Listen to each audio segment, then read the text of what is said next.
Create చేసుకోవచ్చు మీకోసం. అలాంటి collector one of the best collector. ఇటీవల మేము ఎప్పుడు ఇలాంటి కలెక్టర్ని చూడలేదు అని ఒక మార్క్ క్రియేట్ చేసుకునే పరిస్థితి వస్తుంది.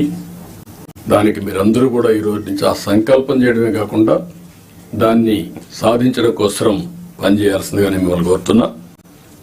రెండోది, నేను ముందే చెప్పాను, 2014 ఆ రోజు బైఫర్కేషన్లో కొన్ని ఇబ్బందులు వచ్చాయి. కానీ ఆ బైఫర్కేషన్ నుంచి కంటే కూడా 2019-24 అడ్మినిస్ట్రేషన్ వల్ల చాలా నష్టపోయాం.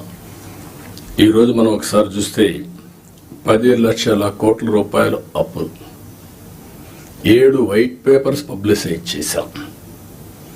ఎక్కడ చూసినా ఒక అడ్మినిస్ట్రేషన్ అంటే, ఒక పరిపాలన అంటే సమస్యల్ని పరిష్కారం చేసి ప్రజలకు మెరుగైనటువంటి జీవన ప్రమాణాలు ఇవ్వాల్సిన అవసరం ఉంది.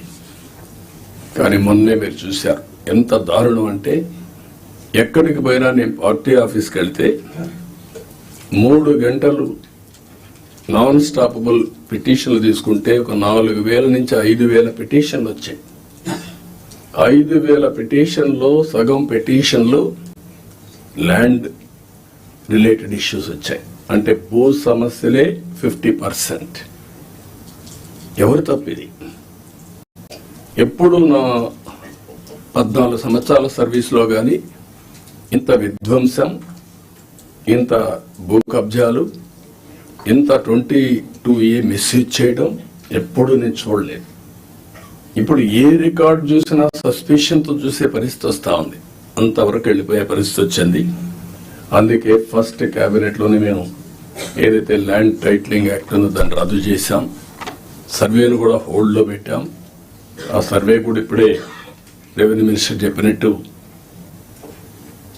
ఎవడు ఊహించినటువంటి సర్వే రాళ్లు, దానికి కూడా Galaxy granite one of the best granite.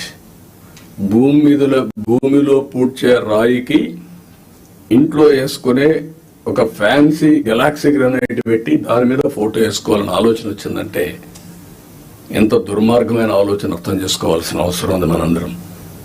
ఇది సివిలైజ్డ్ వరల్డ్ ఎవరు క్షమించరు ఇవన్నీ. అలాంటివి చేశారు. ఇంకొక పక్కన పట్టాదారు పాస్ పుస్తకాల్లో ఫోటోలు వేసుకోవడం. ఇట్ ఈస్ ఏ గవర్నమెంట్, ఇది అథారిటీ. పట్టా ఇచ్చేది నేనెవలా, ముఖ్యమంత్రిగా ఈరోజు ఉంటాను. కానీ తరతరాలుగా తల్లి వాళ్ళ యొక్క పేరెంట్స్ కానీ పూర్వీకులు కానీ సంపాదించిన కష్టార్జితం అలాంటి దాని మీద ఫోటోలు వేసుకోవడం ఇవన్నీ జరిగాయి. ఇవన్నీ కూడా నేను మిమ్మల్ని కోరేది ఒకటే కోరుతున్నా, అవన్నిటికీ ఫుల్ స్టాప్ పెట్టాల్సిన అవసరం ఉంది. ఒక న్యూ ఓరియంటేషన్తో మీరందరూ ముందుకు పోవాల్సిన అవసరం ఉంది. మళ్ళీ సంపద సృష్టించడం, సంక్షేమాన్ని సిన్సియర్గా అమలు చేయడం, ఇవన్నీ జరగాలంటే మళ్ళా వినూత్నంగా ఇప్పుడు డబ్బులు కూడా లేవు. నేను ఒకటే చెప్పాను, వినూత్నంగా ఆలోచించడం. నేను ఒరిజినల్గా మీకు జ్ఞాపకం చేస్తున్నా, ఒకప్పుడు రోడ్లకు డబ్బులు ఉండేటివి కాదు. ఆ రోజు వినూత్నమైన ఆలోచన